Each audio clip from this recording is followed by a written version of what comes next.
Hello friends, welcome to my kitchen. আজ আমি আপনাদের সঙ্গে ইলিশ মাছের মাথা দিয়ে কচু শাক রেসিপি শেয়ার করব।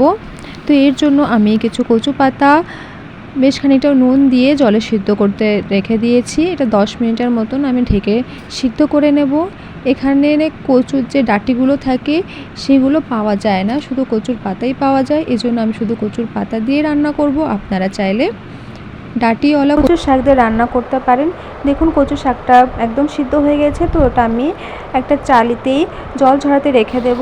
এরপর একটা কড়াইতে বেশ খানিকটা সর্ষের তেল নিয়ে এখানে হাফ চামচেরও কম কালো জিরে ফোড়ন দিয়ে 5-6টা রসুনের কোয়া মাঝখানে কেটে দিয়ে দেব এবং নুন হলুদে মেখে রাখা ইলিশ মাছের মাথাটাও দিয়ে দেব।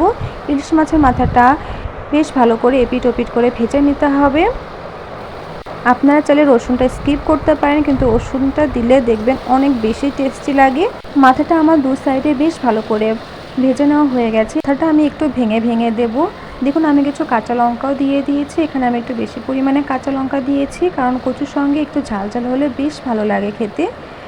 দেখুন মাথাটা একটু ভেঙে নিয়ে এর মধ্যে আমি স্বাদ মতো নুন আর সামান্য হলুদ দিয়ে দেবো। নুন এবং হলুদটা দিয়ে মাথার সঙ্গে বেশ ভালো করে মিশিয়ে নিয়ে এখানে জল ঝরিয়ে রাখাও কচু শাক দিয়ে দেব। কচু শাক মাথার সঙ্গে বেশ ভালো করে মিশিয়ে নিতে হবে।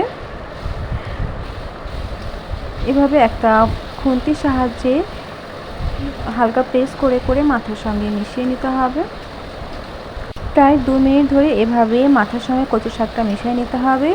আপনারা যদি এখানে ডাঁটিওয়ালা কচু শাক ব্যবহার করেন তাহলে এখানে একটু জল জল ভাব থাকবে, দ্রুত মিশে যাবে। কিন্তু এটা যেহেতু পাতা, আমি সম্পূর্ণ জল ঝরিয়ে নিয়েছি, এজন্য এটা মেশাতে একটু প্রবলেম হচ্ছে। এর আগে সবসময় আমি ডাঁটিওয়ালা কচু শাক দিয়েই খেয়েছি, এই প্রথম আমি পাতা দিয়ে বানিয়েছি। তবে বিশ্বাস করুন পাতা দিয়েও যে এত টেস্টি লাগে আমি না বানালে জানতাম না। আপনারা অবশ্যই বাড়িতে এভাবে একবার বানিয়ে দেখবেন, অনেক বেশি টেস্টি লাগে। আর আমার রান্নাটা একদমই কমপ্লিট হয়ে গেছে। আপনাদের যদি ভিডিওটা ভালো লাগে তাহলে প্লিজ লাইক, কমেন্ট এবং শেয়ার করে আমার পাশে থাকবেন। সবাই অনেক ভালো থাকবেন। Thanks for watching.